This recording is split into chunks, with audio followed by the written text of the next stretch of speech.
You're listening to the Australian Hunting and Beyond podcast with Matt, where we talk about hunting, shooting, fishing, camping, and everything else that the great outdoors has to offer. Let's get into it.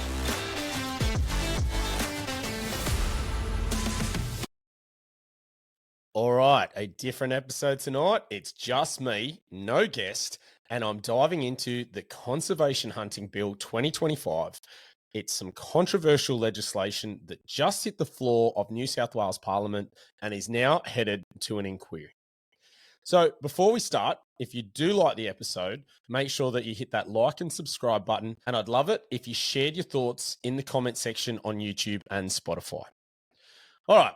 At first glance, this bill sounds great. Something I know I've been calling for a few of these things to happen on the show for a long time. Who wouldn't agree on a plan to involve hunters in the fight against feral pests like pigs and foxes, whilst also managing game population numbers for deer? Well, plenty of people seems like they are against this, and we are going to cover who. So the bill would aim to create a new statutory body called the Conservation Hunting Authority. This would formally recognise hunting as a tool for environmental protection and even introduce bounties for invasive species. The bill was introduced by the Honourable Robert Borsak of the Shooters Fishers Farmers Party, and surprisingly, or perhaps not, it got the backing of the Minns Labor government. That alone raised a lot of eyebrows and was met with a lot of questions regarding other legislation that was on the table, as references were made to a dirty deal on compensation, which Mark Banasiak, who is also SFFP, condemned in his speech. But there has been plenty of backlash regarding the support coming from a range of people, including scientists, conservationists, and political rivals alike. With that pressure mounting and the numbers changing from what Mr. Borsak thought was in support of the bill, it has now been referred to an upper house inquiry. That means that public submissions, expert testimony, and a whole lot of scrutiny is about to occur. But is this a bad thing? Well, let's break down why or why not. So firstly, for me, the science really doesn't stack up. And this is where we talk about our friends over at the Invasive Species Council, who are loosely acknowledged as Australia's leading authority on managing pest animals. Well, they say this bill is based on what's called a biological delusion, that their research shows that recreational hunters are simply not effective at controlling feral species. They do leave out they are anti-firearms, and they like to point fingers at inefficiency and welfare concerns. I'm guessing that they've never seen any animals die from 1080 poison, and that they love to push that so much as one of their main solutions. I don't know how that is ethical. I read a stat that for every hunting license issued, the average number of feral animals killed is 0.7. That's less than one animal per hunter. Now, that number is absolute rubbish, and I'll explain why. And this is coming from them. Firstly, how is the data collected? Without getting all the information, I predict that they are using R-license data. Now, the R-license system is for hunters to report on what they harvest or shoot in New South Wales. It's only public land. So this fails to account for property owners and the vast array of shooters, farmers, hunters that kill pests, as there is no system that collects that data. So a comparable analogy for this would be saying, like, let's look at speeding drivers, but only on freeways and motorways above 100 kilometers an hour. And the rest of that data, we're just going to discount. We're not going to worry about any other road. It sounds ridiculous, right? Well, that's because it is. The next thing they like to say is that recreational hunting tends to target the wrong animals in the wrong places at the wrong times with no coordination. Effective pest management, they argue, comes from professional, large-scale methods of baiting, trapping, and aerial shooting, not from what they refer to as ad hoc bush weekends. I personally find this very laughable because we've all seen the data from aerial shooting. It's a massive cost to the taxpayer, and the numbers harvested aren't as big as you'd actually think. Additionally, what happens to the animals that are shot? Well, you guessed it, they stay on the deck. Other pest animals eat them. It's a food source that is readily available, And doesn't that increase population numbers?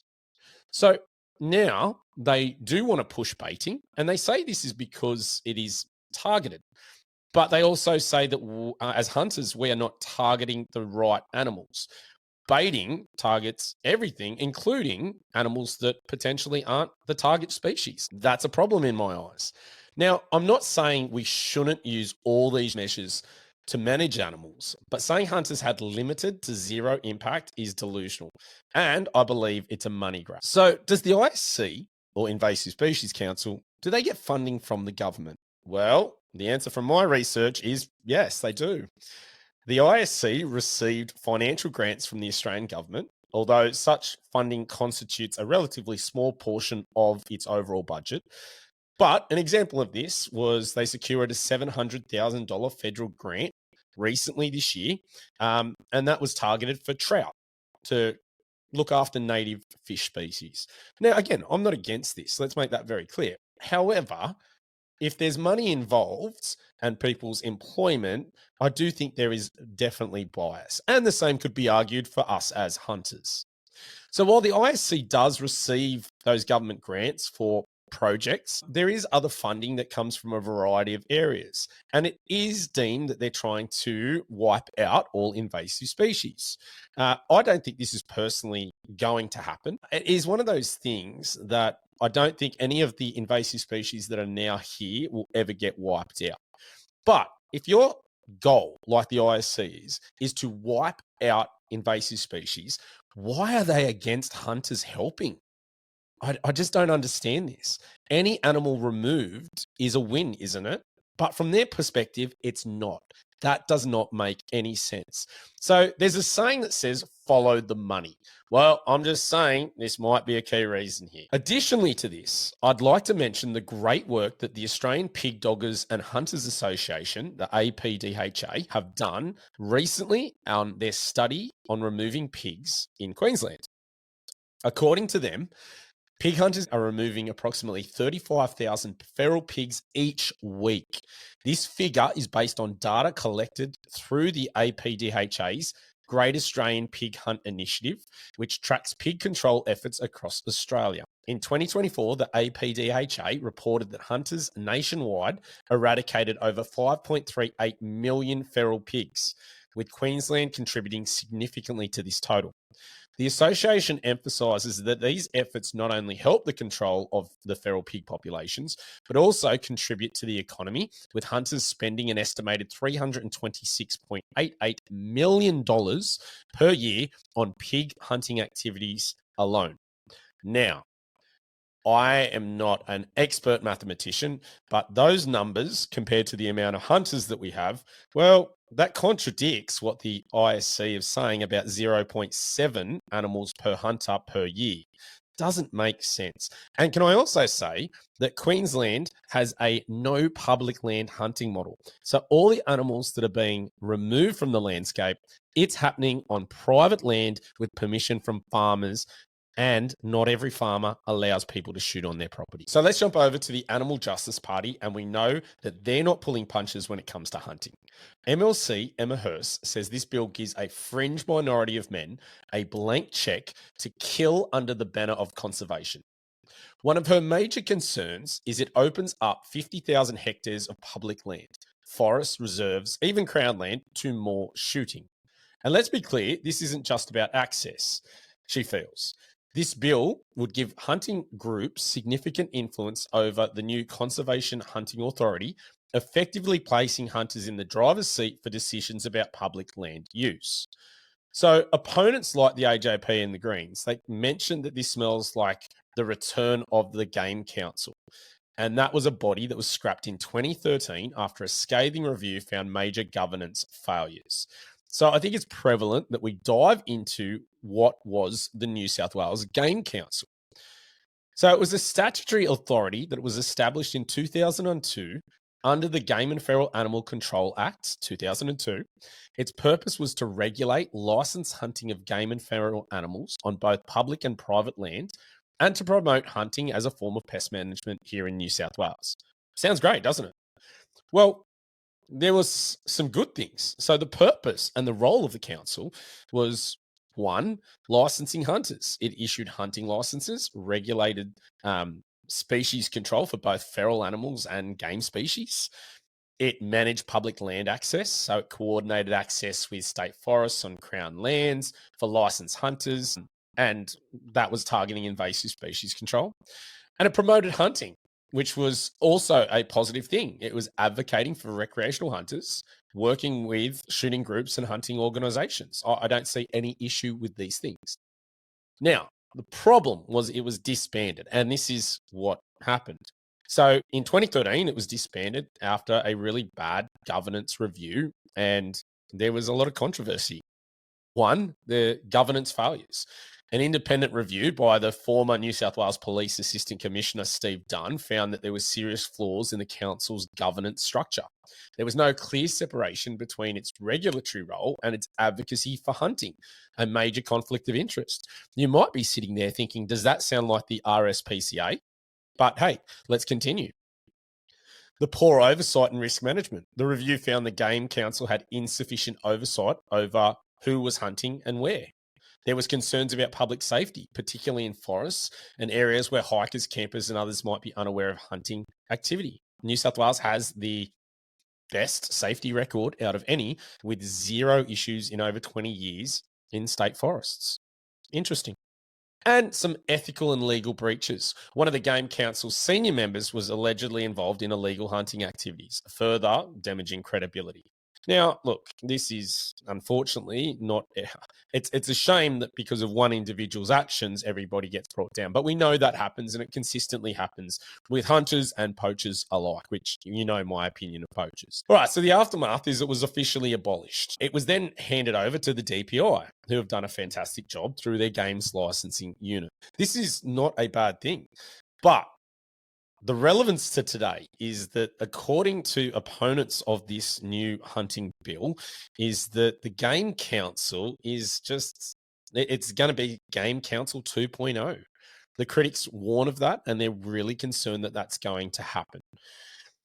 Now, let's talk about jumping away from that for a second and another part of the bill, which is bounties. I like the bounty system. I've called for it for a while. This is where hunters would be paid to kill feral cats, pigs, foxes, whatever it might be. And it's a great idea.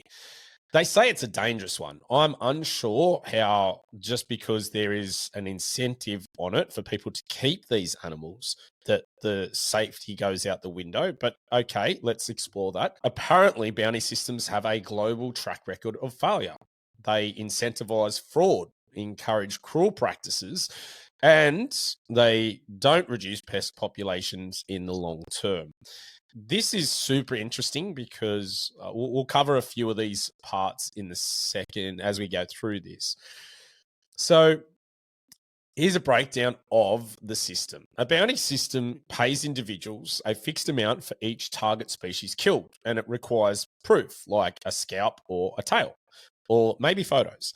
The goal of this is to reduce pest populations by offering a financial incentive. We currently have some here. In New South Wales, we don't. So the current bill is proposing this. So let's talk about why bounties for foxes are a good thing. Well, it engages public in pest control. Bounties mobilize a large number of individuals who may not target that pest animal. They are particularly useful in remote or private areas where government programs don't reach. Some success stories have already occurred. Victoria had a fox bounty, and they've reportedly killed over 1 million foxes in 2022 when it came back.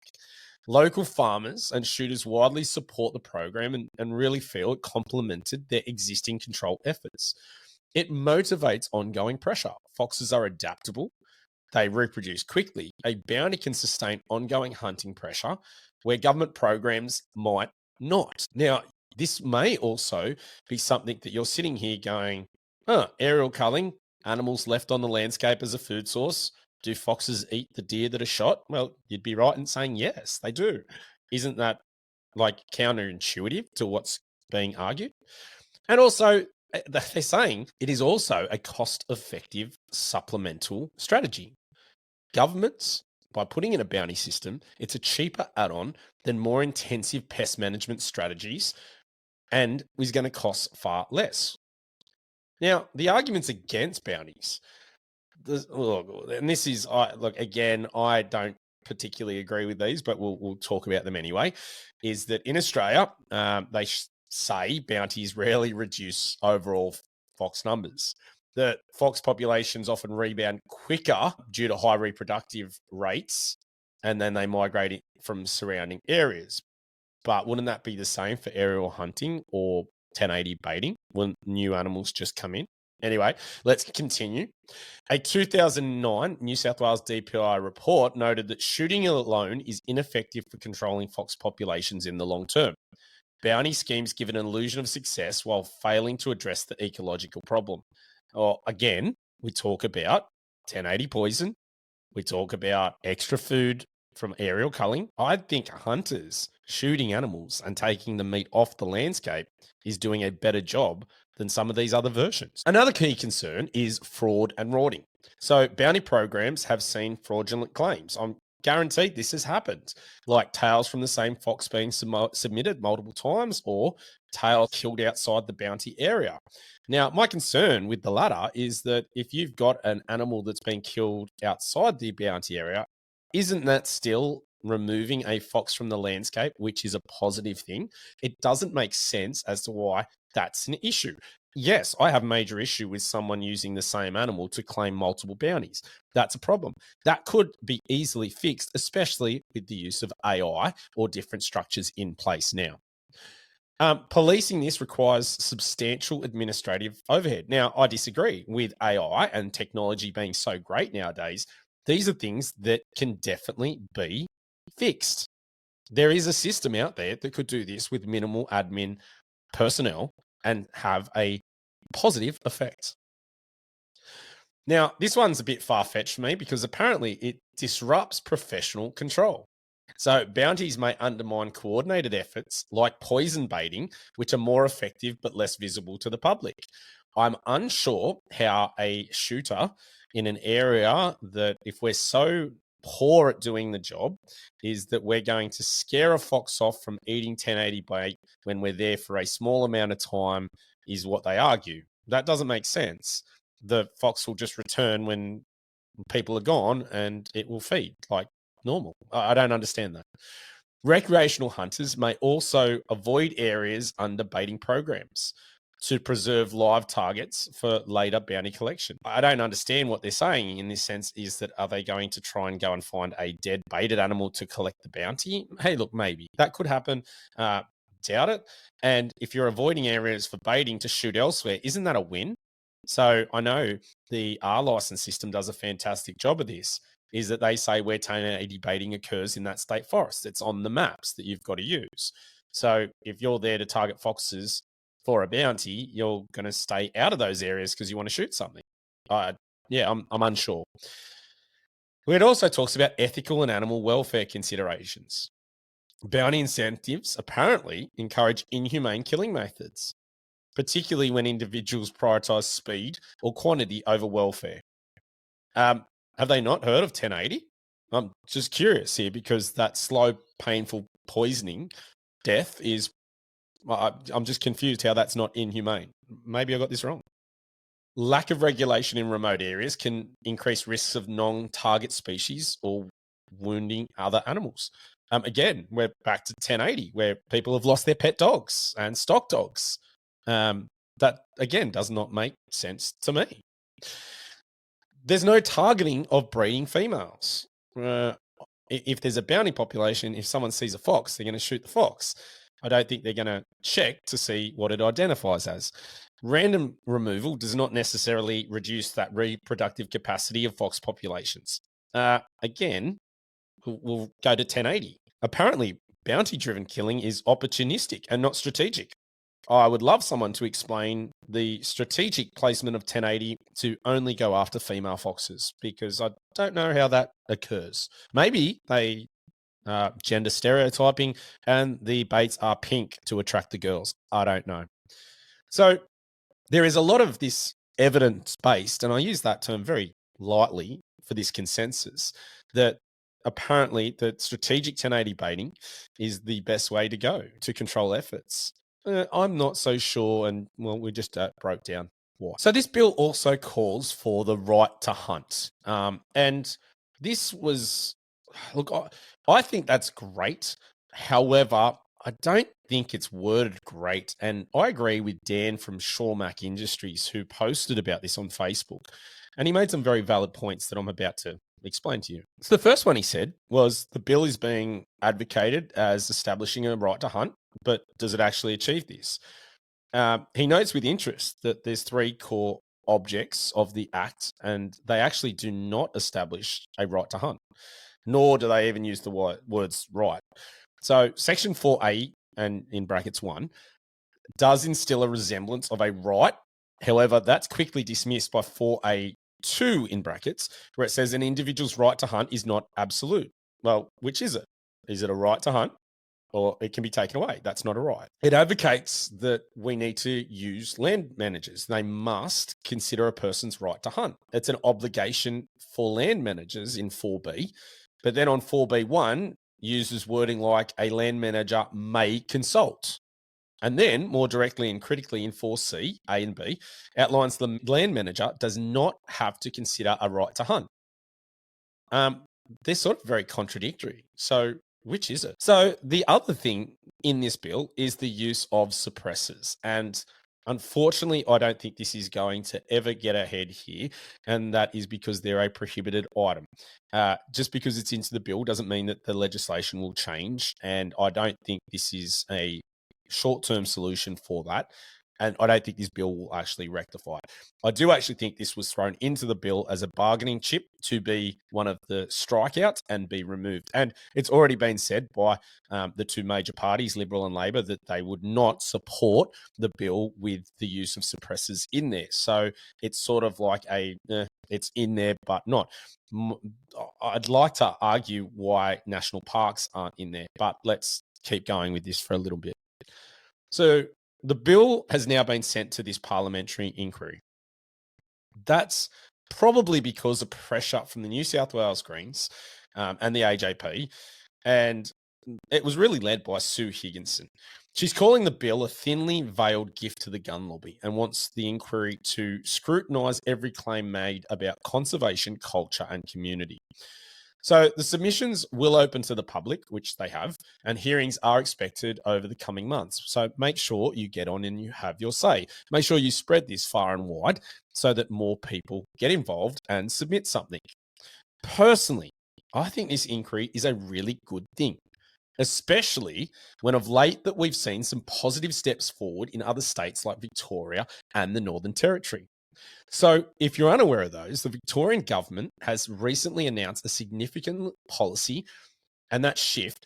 So the National Parks Act is now going to permit seasonal deer hunting or stalking in the Snowy River National Park and Errinundra National Park. This decision opens up approximately 130,000 hectares of public land in East Gippsland to recreational deer stalking. This is a massive win. Well done to all involved. So let's talk about the policy details. So under these new amendments, seasonal deer stalking will be allowed in the designated areas of the two parks. Hunting is restricted to specific times of the year to balance recreational use and conservation efforts. Love it. Makes sense. Only accredited hunters holding a game license are permitted to participate. Great. The Snowy Rivers National Park is located in far eastern Victoria and encompasses some of the state's most rugged and remote landscapes, known for deep gorges, diverse forests, and iconic Snowy River. The park is a haven for biodiversity and outdoor enthusiasts alike. Giving access to hunters is awesome. Now, there are supporters of this, and they are hunting organisations, and they are hunters, and they are people that feel the environment is there for people to use. It's public land, and as the public, we should be able to use it. That makes sense. It contributes to well-being. It contributes to mental health. It brings economic benefits to those regional communities through increased tourism and spending that associated with that. However, we do have a lot of opponents, and they're conservation groups, the RSPCA, AJP. We know that there's an impact on native wildlife from individuals slowly walking through the bush. That's a risk of habitat disturbance. And it's a precedent that is setting up the use of protected areas in the future. Now, look, I feel there is a very big difference between destroying land and making it available to the public and it getting ruined, or one person or two people sneaking through the bush. I don't think that's disturbing habitat. It's funny that the same people are happy to bulldoze mass amounts of forests to go down the green energy policy. And we see what's happening with Snowy Hydro 2.0, that it's remarkably removing a lot of native bush to run whatever it needs to run, whether it be wires, whether it needs to be infrastructure to support green energy. It's sort of a bit of a contradiction in my opinion. All right, so the Hunting Conservation Bill specifically excludes national parks from being used for hunting. I don't understand why this was not put into the bill. I am with Dan from Shawmac Industries when he posted on Facebook saying that why on earth would any hunter or supporting political group not want to advocate that hunters should be able to access national parks? I don't get it. It makes no sense, especially when you have the Honourable John Ruddick from the Libertarian Party, who has been on my podcast and is previously calling for more access to national parks for all, including hunters. Now, there's also been a fair bit of Facebook hammering of John's decision to put this to an inquiry. However, maybe, just maybe, the provision of national park access might have been what pushed him into this decision. We know he's pro-gun as a libertarian and actually thinks that we should all have the right to carry guns, not be licensed. Interesting. On a further confusing note, no national park access, but as I mentioned before, suppressors have been thrown in for good measure. That doesn't make sense. Now, I really do think that suppressors are a pipe dream. I don't see this happening anytime soon. So it does make me wonder why they were put in and not national parks. This really does not make sense to me. I personally do have to commend the SFFP and Mr. Borsak in putting this bill forward. It is a step in the right direction. However, I do feel it might have been a bit rushed and could have been done better. It just seems to lack some of that evidence and data, and I'd like to refer to the extensive work that was done down in Victoria in support of duck hunting, where they got scientists in, they got data analysts in, and they went through all this and promoted a rock solid case as to why. This bill seems lacking of this in multiple areas, in my opinion. It doesn't seem to really strongly put forward this. And look, I really hope that that will occur in this inquiry, because then it's got the best chance of actually passing. Well, that's my thoughts on this, and I'd love to hear yours. So comment on Spotify or the video on YouTube. If you have enjoyed this video, please like and subscribe. Until next time, bye for now. You've been listening to the Australian Hunting and Beyond podcast with Matt. Thanks for tuning in and can't wait to catch you next time. But in the meantime, if you want more, you can find it at linktr.ee/Australian Hunting and Beyonds. That will give you our YouTube, Instagram, X, Facebook, you name it. We'll catch you next time.